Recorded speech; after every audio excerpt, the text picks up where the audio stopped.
answer. The presentation will take about 40 minutes to an hour, somewhere in that range. And then I always like to leave about 15 minutes for questions. So just if you don't mind, if you could hold on to your questions till the end, that'd be great, just so we can get through this with good flow and good timing. Try to get everyone out of here in an hour 15 or so. Okay. So jumping into this here for today. Before we get started really quick, let me know if anyone at any time can't hear me or there's any technical difficulties, but we're not going to be playing any video today, so it should be pretty straightforward. Okay. And here we go. So the main topics that we're going to dive into today, like I mentioned, it's going to be kind of the goalie coaching 101. So really my philosophy and the way I approach coaching the position from top to bottom, and ways to help you coaches out there who are coaching athletes and coaching goalies, and how to approach the position with your guys or girls. Okay. So we're going to talk about building a foundation. All right. You have to build a solid foundation to be a good goalie. It's just like building a house. Okay. If you don't have a solid foundation, you're going to have a shaky house. All right. Same thing as a goalie. Okay. So we're going to go through that. We're going to talk through proper terminology. All right. I think this is a big one, especially amongst coaches who have never played the position before. And also for kids in terms of how they understand, how they comprehend information. So it's really important that we get that correct. And then we're going to break it down, kind of the footwork, the hands, and the teaching the saves part. All right. The footwork, hands, and teaching saves are the big teaching parts of the position, and the most important for you as a coach and for you as players. Okay. So we're going to jump into this here. Okay. First slide, building a foundation. All right. Again, I just mentioned you have to build a good foundation as a goalie, and as a coach, you have to make sure your goalie has a good foundation, right? That's your job as a coach. Okay. And it's my approach is simplicity plus efficiency. All right. Nothing you'll hear from me is overly complicated, which is great for you coaches who, maybe you never played the position. Maybe you're not too familiar with the position. I'm going to give you some really easy, really simple tools and ways about thinking about the position that you can easily take and teach to your players. Okay. And then efficiency. A lot of times people associate the goalie position with moving a lot when you go to make a save, or, the crazy split saves or the flops, or having these big mechanical movements, none of which are very efficient. All right. So the things I preach all the time are simplicity plus efficiency. That'll get you a good goaltender.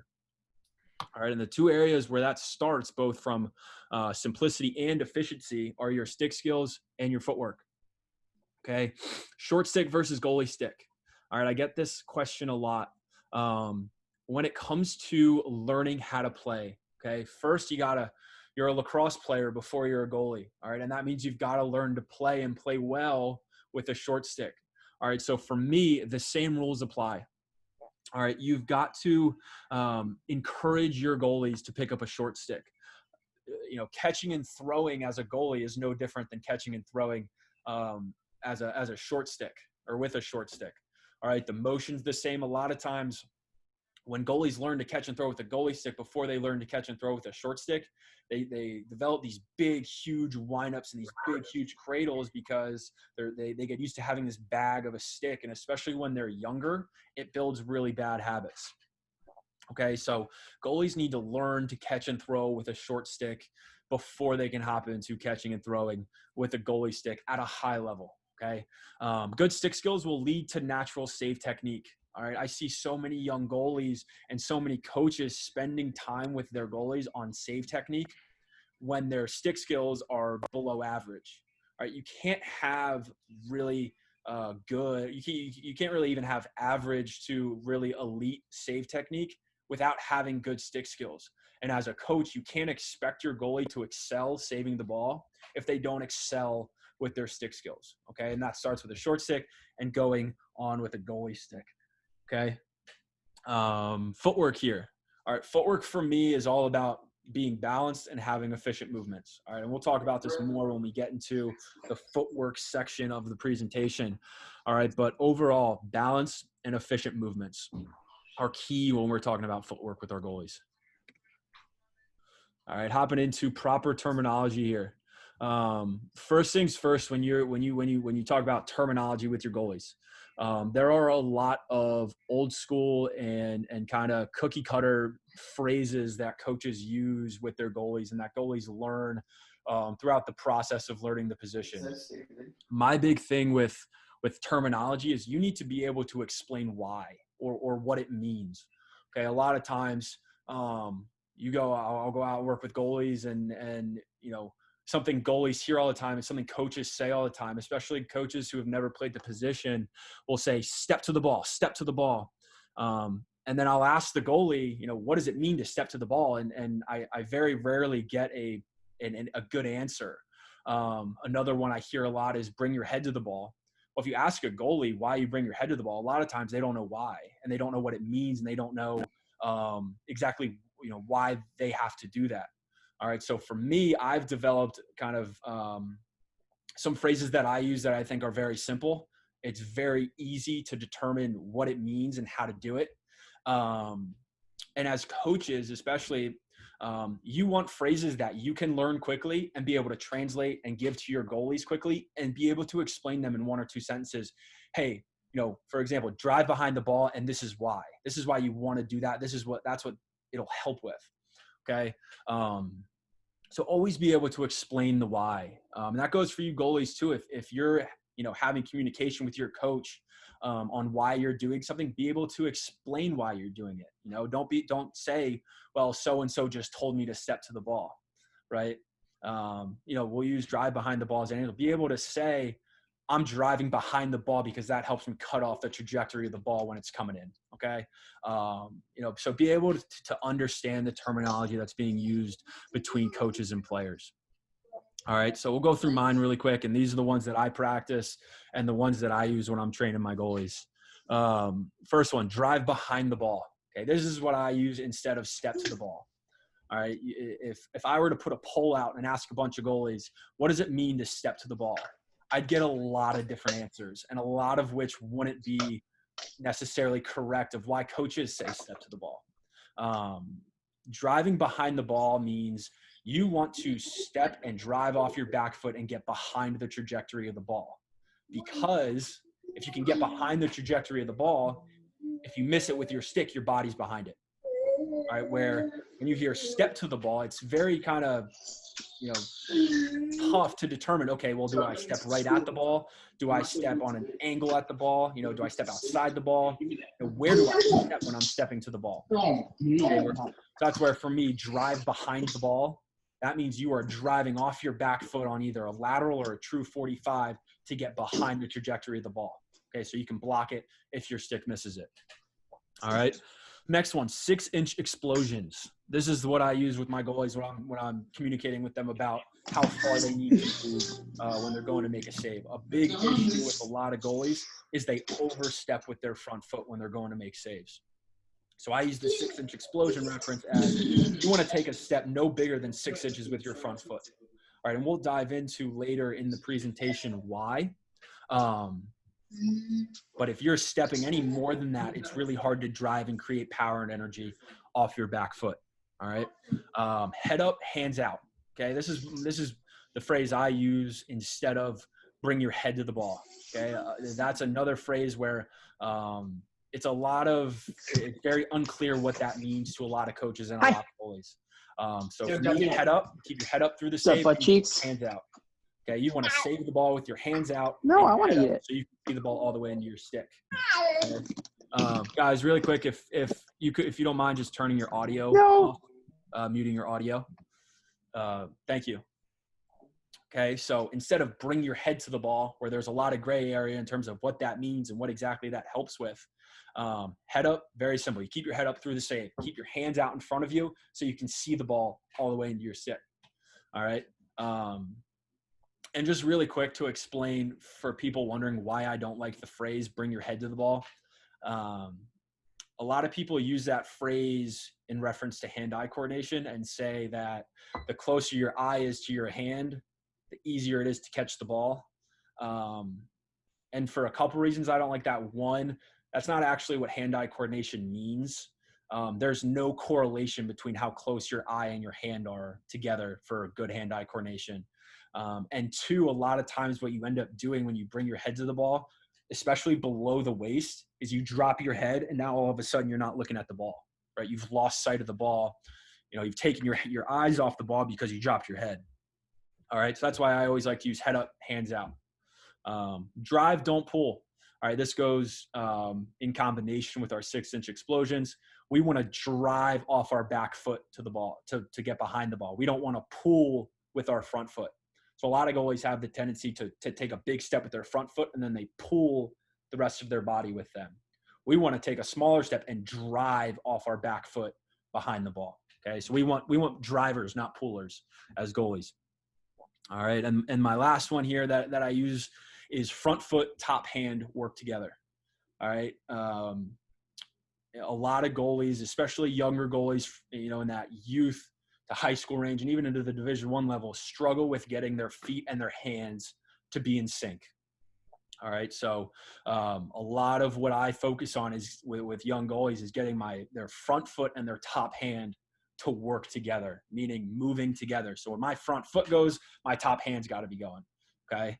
I forgot to mention at the beginning, guys, everyone who's part of this session will get a training packet with all of this stuff in it and drills in it to apply to these terms and the stuff we're going to go through. So if you're wondering how to apply or drills for this stuff, you guys will get a copy of a bunch of drills and all these terms described in a packet either tonight or tomorrow morning, whenever this presentation finishes downloading. Okay. And the last little thing that I like to use is train fast, play fast, train slow, play slow. All right. Goalies have to train at the speed in which they're going to play. All right. And we'll dive into it a little more, but I see a lot of goalies who practice these big, long, slow mechanical movements. And then they expect to get in a game and play fast and play with a lot of fluidity and play efficiently. You can't expect that. If you want to play fast, you have to train fast. Okay. Hopping into our proper stance here. I'm not going to give like a super specific, this is what your stance has to be, because every goalie is a little bit different. Every goalie is built a little bit differently. They have different strengths, different weaknesses. So for you coaches, these are just a few check marks, right? You want to make sure that your goalies are doing these few things. And if they are, that means for the most part, they're probably in a good stance.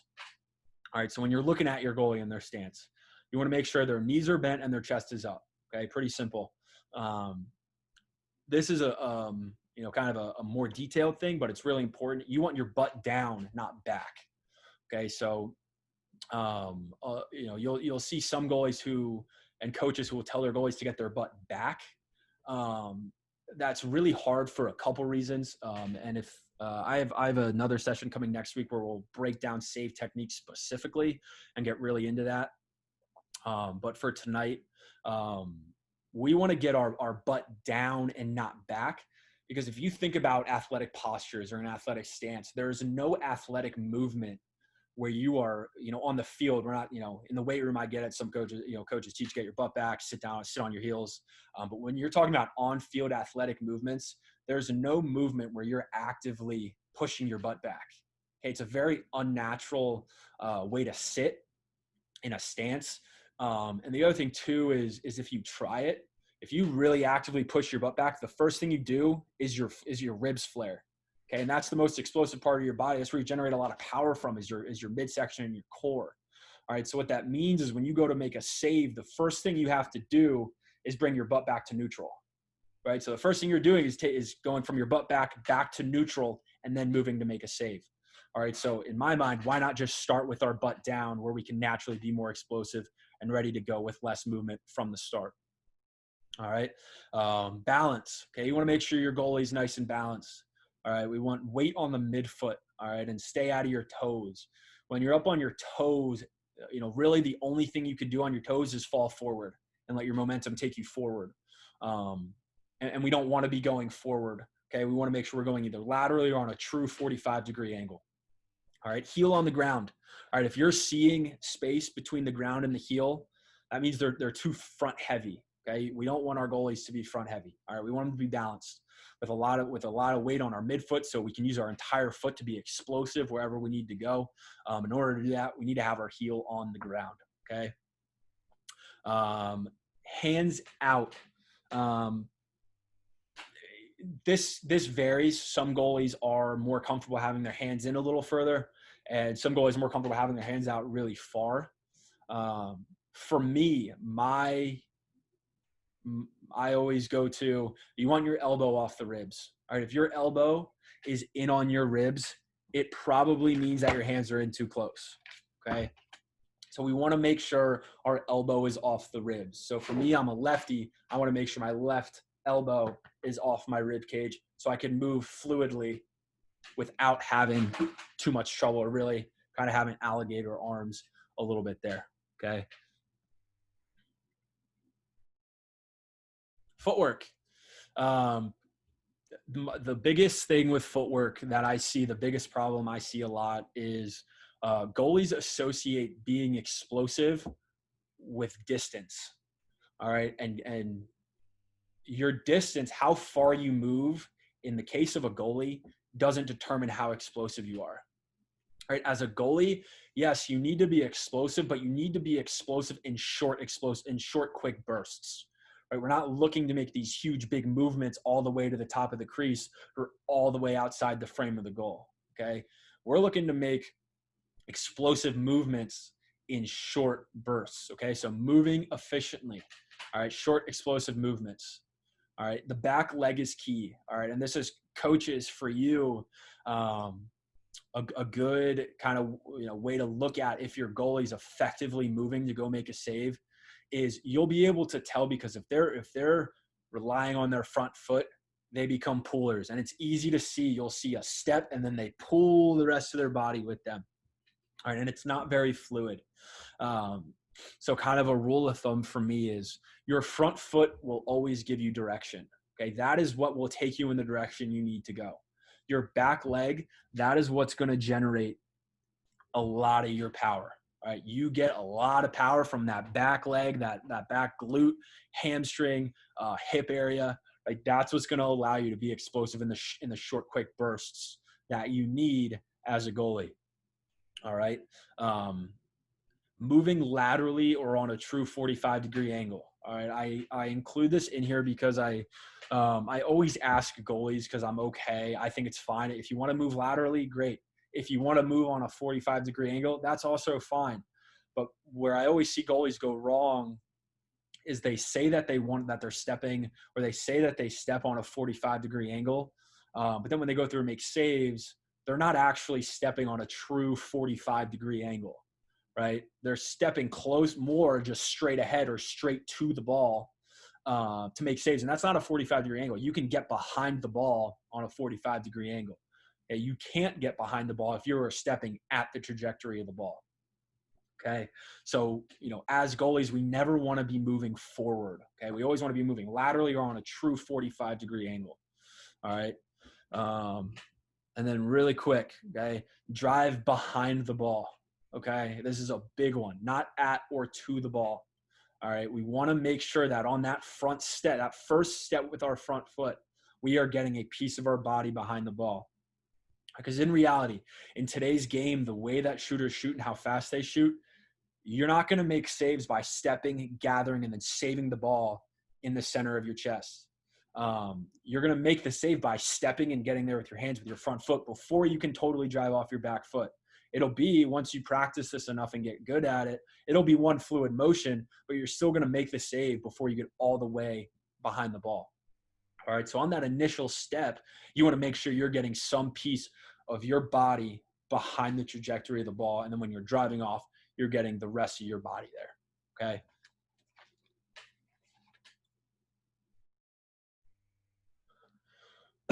All right, hands, and this is the last thing we'll go through before we break down the save technique, which is kind of the big piece that I think a lot of coaches want to hear and a lot of players want to hear outside of the terminology stuff.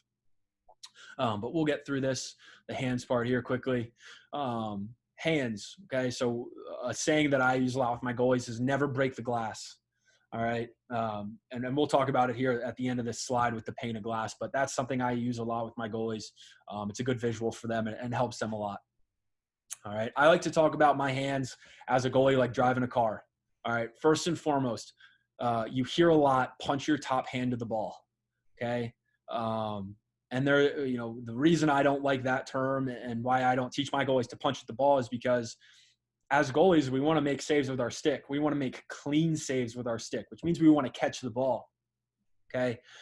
If you take this back to the very basics of playing lacrosse, okay, when you learn to catch and throw, with a short stick, you're not taught to punch at the ball to catch it.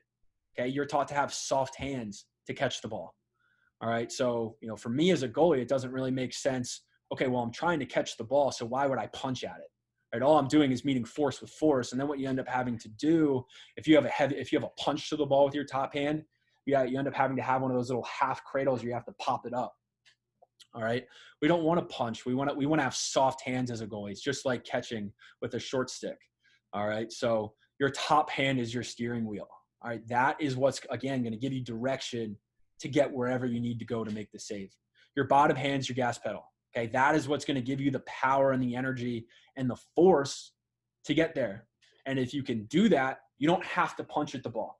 You can stay on the same plane the entire time. And then when you catch the ball, you can have soft hands and bring it back in, have nice soft hands, and you can save it in one motion without having to pop or have a little half cradle. And now it's, if I'm going off 6-side high, it's boom, and we're back to throw. All right, so it's really important, okay, that we're not punching at the ball with our top hand and we're using our bottom hand more to generate some power when we're going to make saves. Okay, I just touched on it, but having soft hands, okay, it's a big part of being a goalie. Catch the ball all over your body, catch it.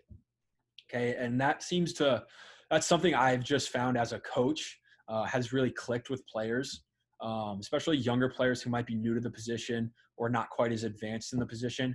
When you tell them to just catch the ball, it's amazing how that kind of clicks in their mind. They're just, all right, let me just go catch it. I'm just going to go get it. I'm not going to worry about being technical or super mechanical. I'm just going to go catch the ball. All right, and I use that a lot on low saves, more so than anywhere else, because high, it's pretty natural. Hips, especially stick side, it's still pretty natural, but low is the spot where a lot of goalies tend to, they get in the habit of blocking the ball. And kind of jamming at the ball. So I'll use just teach goalies just catch the ball low a lot, and we'll break that down here in the next slide or two. But that's really important, is that our goalies can learn instead of punching at the ball with their top hand, to have soft hands and just catch the ball. All right, and back to this pane of glass. So what I like to have my goalies imagine is that there's a pane of glass about, right outside, about, 4 or 5 inches outside of where my stick is. All right. For me, now I try to act like it's right up against my stick. If I were to go any further, I'm going to break that glass. Okay. But with younger goalies, I give them a little more wiggle room, especially as they're learning or transitioning a way that they were taught before to a new way. But for me, I like to imagine there's a pane of glass right out in front of my stick. And I never want to break that glass. All right. And when you break that glass is when you punch. Okay. So that just helps me imagine, all right, stay on the glass. Okay. Never break the glass. I want to keep my hands on the same plane all the time and never get out and break that glass with my top hand. And if I ever find myself out where I feel like I'm breaking the glass, I know, all right, I'm punching a little bit too much. I need to reel it in and I need to have softer hands. Okay, so that's always been really effective for me as a coach in terms of teaching players to have softer hands and not punch so much with their top hands and just catch the ball. All right, teaching saves. Okay, for you coaches, the biggest key is keeping it consistent. Right, you as a coach, you have to stay consistent with your goalie.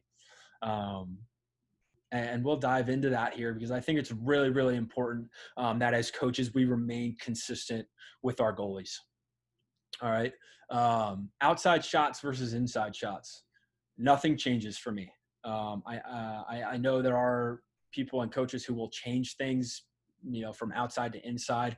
But again, especially as coaches, the more direct we can be with our goalies, and the more consistent we can be in terms of the way we're communicating with them and teaching them.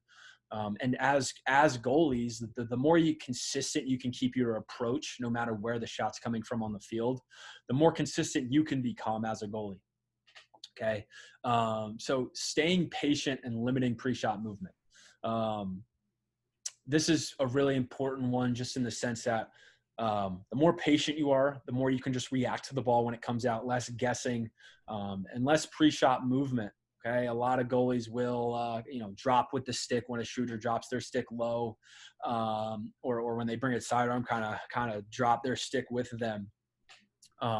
It's really important that you can limit your pre-shot movement. The less you can move pre-shot, the more explosive and the quicker you can be when you do see the ball, because you'll be set, you'll be ready, and you'll be ready to get to wherever the ball is, to make that save. All right. Going a little more into inside shots, because again, I think this is really, really important. Never, ever, ever have your goalies or teach your goalies to move early on the inside. That is something that's become more popular recently in the last few years. And to be honest, I just don't think it works, moving early inside. I mean, I don't think moving early inside works, especially if you're trying to be consistent. All right.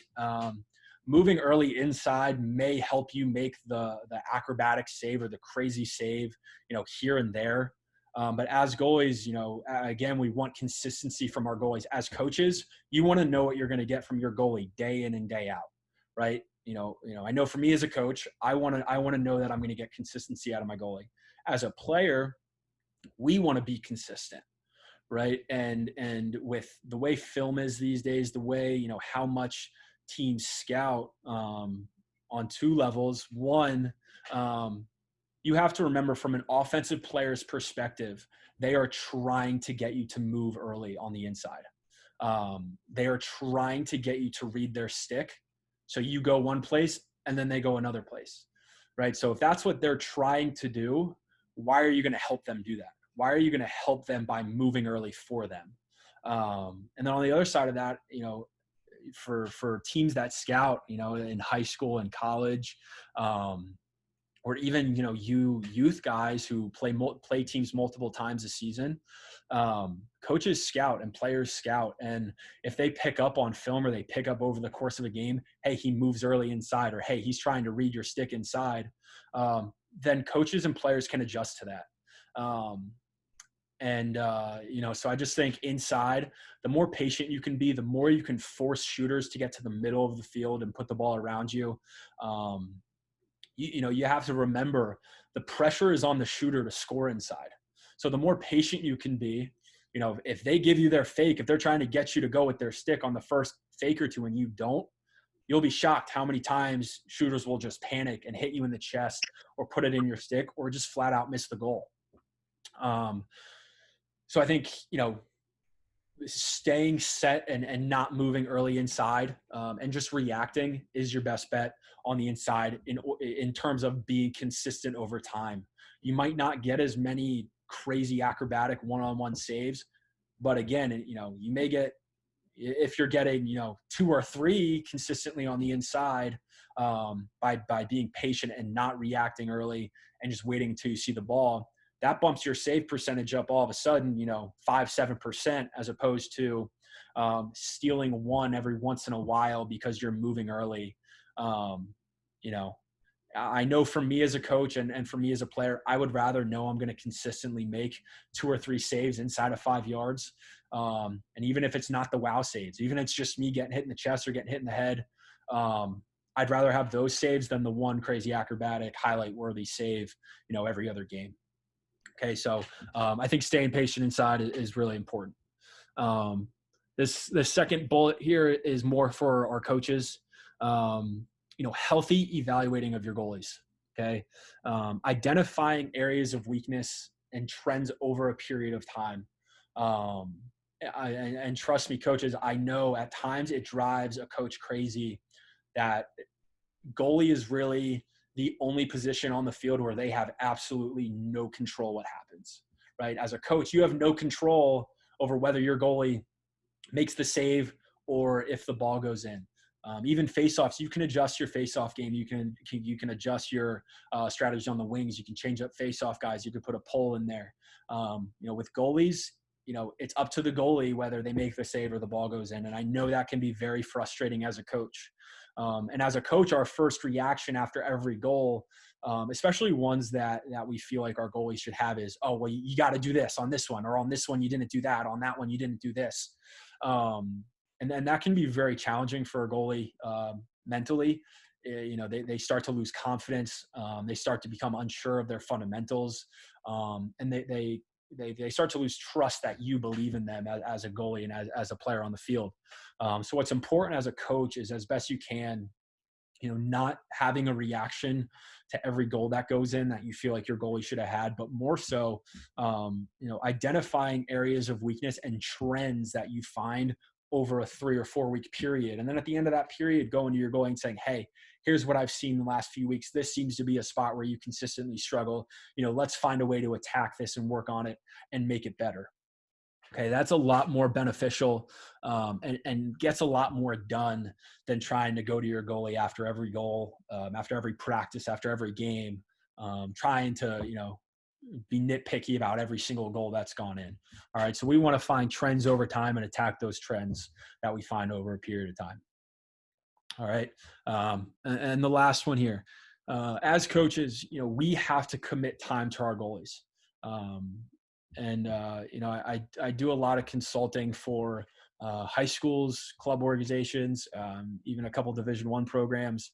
And I always, one of the excuses that I always get from coaches is we just don't have time for our goalies, so we send them off and they do their own thing. Or, when I ask, what do you guys have your goalies doing? And very often the response is, we just have them, they have their time while the rest of the team's doing stuff. And in my opinion, as a player and a coach, I've experienced it from both sides.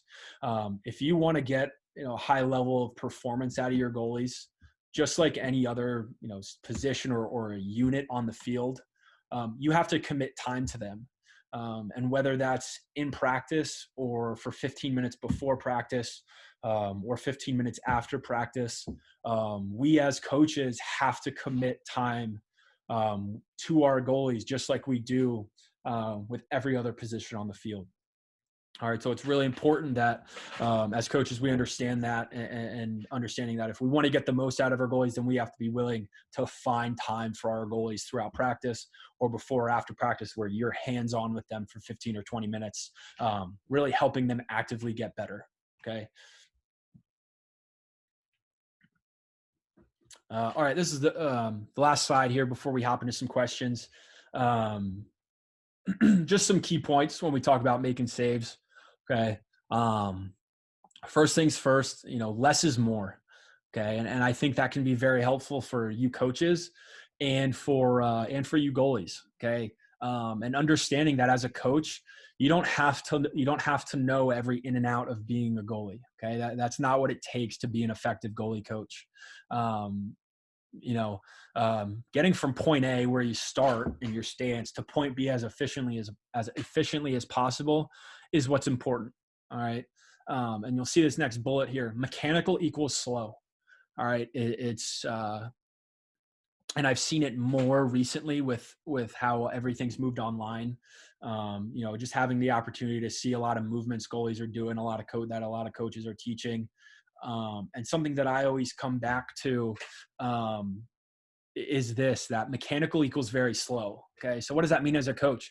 It means you don't need to know the ins and outs of every mechanical, perfectly fundamental move that a goalie should be making. All right. I'm a strong believer that being a goalie isn't about being the most technical. Okay. Very rarely are the best goalies the most technical goalies. And to say that another way, usually the most technical goalies are not the best goalies. Okay. The best goalies are the ones who learn to move fluidly. They learn to move with athletic movements. All right. And they practice game-like movements. All right. And what I mean by that, the example I always use, is the traditional way that a lot of people teach low saves is the step, jam your stick over the top, bend your head in your chest, and then bring your back foot. A lot of people train like that. And I couldn't tell you the last time I actually saw a goalie make a save like that in a game. And the reason you don't see goalies make saves like that in games is because it's impossible to translate to game speed. All right, it's a movement that with how fast guys shoot these days and girls shoot these days with stick technology and just modern athlete, it's an impossible movement to replicate in games. So goalies who train like that, a lot of times what that translates to in games is flopping or falling on your butt or just being too slow. So teaching game-like movements, and for me, and this is where as coaches, investing a little bit of time into watching really good goalies play and seeing how they move to low shots. It's about bending your knees, keeping your chest up, chopping down, and catching the ball. Right? You don't have to jam your stick vertically. You don't have to get your chest and your head over the ball. It's about bending at your knees, keeping your chest and your head up, and just going down and catching the ball. That's how goalies in games are able to make low saves, because that's the fastest possible way to get there, while being, sound and balanced and moving well. Okay. So, for you coaches, don't worry so much about learning all the technical and all the mechanical. Learn and understand that if you can develop a guy's stick skills and your goalie's footwork, those two things alone, that will create a better goalie than starting with all of the technical things, that goalies supposedly need to have in order to be really elite. And one more thing I'll add to that, going back to the stick skills thing is, I might have mentioned this earlier, but, you can't expect a goalie to have great technical skills if they struggle to catch and throw the ball. Learning and being above average at catching and throwing will naturally lead to better mechanics and better save motions than learning the mechanical while your stick skills aren't quite there. So that's what it all goes back, to being comfortable with your stick in that regard. Okay. And the last one here, a catch the ball mindset. All right. Avoiding that punch with the top hand on high and hip and avoiding the trapping on low shots. For you goalies, it just simplifies everything. If your only mindset is, I'm just going to catch the ball, right? I want to make a clean save. I'm just going to go catch the ball, have soft hands. It's just like I'm playing catch. And for you coaches, it's easier to coach. It's easier to teach your goalies hey, you have one stick side low that's at your shin.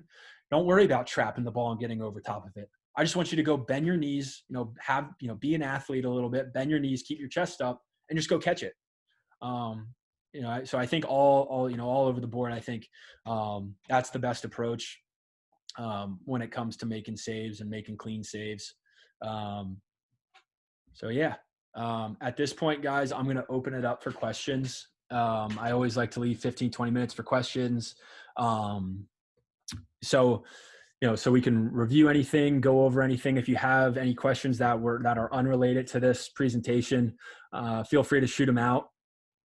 You can either just unmute yourself, or if you're more comfortable typing it in the chat, that works also. So I'll leave it to you guys for questions.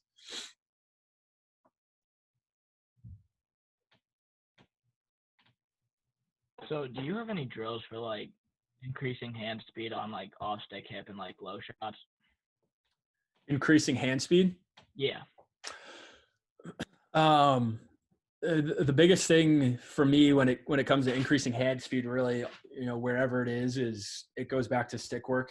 And I know it sounds really basic and it sounds really fundamental, but just getting on the wall and practicing, you have to rep it out. You have to become more comfortable with it. And then, kind of outside of that, for hand speed, I love to box. I think boxing is really fun, and it's great for your hand speed. I'm not a huge juggler. To be quite honest, I can't really juggle. But any kind of hand-eye drill, any kind of ball toss drill, I like to do a ball toss drill with two hands rather than one, because I'm not a puncher, and ball toss drill, keep it short, but a ball toss drill, when you do it with one hand, it leads to a lot of punching and stabbing at the ball. But the best thing to improve, save, whether it's your hand speed, how comfortable you are with it, is to just rep it out. You have to rep it out on the wall, or in practice. That's the best way to become more comfortable and to become better at doing something. We have a couple in the chat here that I'm going to get to really quick. What would you say is a good practice routine? How many times a week? Oh, the chat. And what do we do each day? So a good practice routine for me, it depends on the given day. So again, I'm going to send everybody one of these training packets. Right there. That has it all in there. That's your picture. That's your picture. Guys, if you guys just don't mind throwing the mute on really quick until we get to the next question. Thank you. I like to always start something with my footwork. And then I do a long stretch. So something I always tell my goalies is you should be warm before you get into the cage. You want to try to break a sweat before you get to the goal for your warm up. So anything that you're comfortable doing that helps you really get your body warm, get your muscles loose, get your eyes going, your feet going. For me, I always start with a 6-inch explosion drill, again, which will be in that training packet for you guys. And then I go through, before that, I do a long dynamic stretch, dynamic warm up. And then for me, that gets me warm enough to be able to hop into the goal before practice. And then throughout practice, I'll always try and find, 15 minutes to get off and with a coach, and work on something specific. Like I always, I usually do it by weeks, and I'll give myself kind of like a theme for the week. Like this week, I'm going to work on my off stick side low. And I'm really going to rep that in my drill work. So I like to try to have themes of the week. And I'm someone, for me, I go practice wise. It's obviously at, your practice schedule. But for me, outside of practice, I usually go 5 or 6 days a week. What drills should I do to help with foot speed? I have codes in an agility ladder, just not sure how to get the most out of them. So again, those I cover cones and agility ladders in the training packet, so you guys will get a copy of that. But very simply, just with the agility ladder, you can look up a lot of agility ladder routines online, and you'll get some great ones from that. And then with cones, the 6-inch explosion drill is a great drill. I use cones for that. So you'll get to take a look at that drill. It's a really good drill. What is a good way to improve reading offense so you can help guide the defense better besides just scrimmaging and playing? 2 things. One is film study. So if you have film of your opponents or the teams you're going to be playing, watch film and really study the game and try to understand what's going on. And then going on top of that is just overall lacrosse IQ. Like when you watch college games, when you watch PLL games, watch for more than just the enjoyment. Really watch to try to understand what's happening on the field and understand game situations, so that when you go back to your team, you've seen this. You understand what is happening in a 2-man game, where the slide should come from, where the 2 should come from, where the fill's got to come from on the backside, all that stuff. All that, those 2 things will really help you in that area. We'll open it back up here to anyone who just wants to chime in. Hey, Alex, it's Damon here. How are you? Hey, Damon, how's it going? It's going well. Thank you so much for putting together this training. This has been really awesome, and we got to get you back on the podcast. Yeah, absolutely. Would love to join you. Yeah. Hey, I had a question for you. One of the things that was a little surprising for me was that idea of staying still, like on the inside shots. Yep. So it kind of sounds like you're against the read 'em and beat 'em strategy. Yeah. No problem. I mean, there's tons of different ways to play, but it was a little bit surprising to me, and I'd love to hear more about like how you developed that. Yeah. So, so I think for me, when I was at Denver, really, it kind of happened by accident. When I was at Denver, just, when I really found myself struggling, I always came back to just react to the ball, right? Keep it as simple as possible. Just react to the ball. And then as I got into the pro game last summer and started practicing with those guys, and started watching a lot of film after college when I knew I wanted to coach and I knew I wanted to continue playing. I knew that I had to understand what these guys wanted to do better as shooters. I really committed time to watching high school film, college film, pro film. And the more you watch, the more you realize and you understand what an offensive player is trying to do.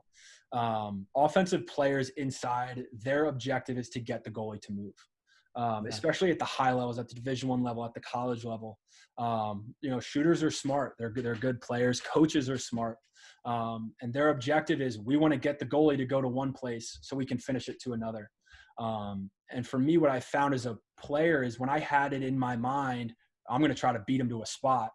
What you end up doing a lot is you move a lot. You move a lot, and then you react before they get rid of the ball. And now all of a sudden, a good player, they can turn their wrist as soon as they see you move and dunk it somewhere else.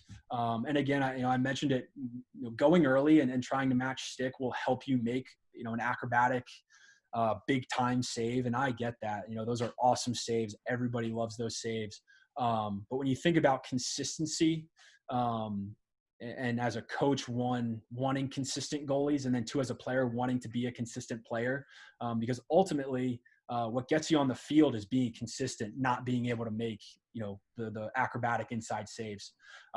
So the more patient I can be, the more pressure I can put on the shooter to, really capitalize on a good shot, the more advantageous it is for me as a goalie, rather than trying to play this game of chicken with them where I'm trying to match sticks and beat them to a spot. I just found that percentage wise, you end up making more saves by being patient than you do by trying to go early and beat them to a spot. Cool. Thank you. I appreciate that insight. Yeah.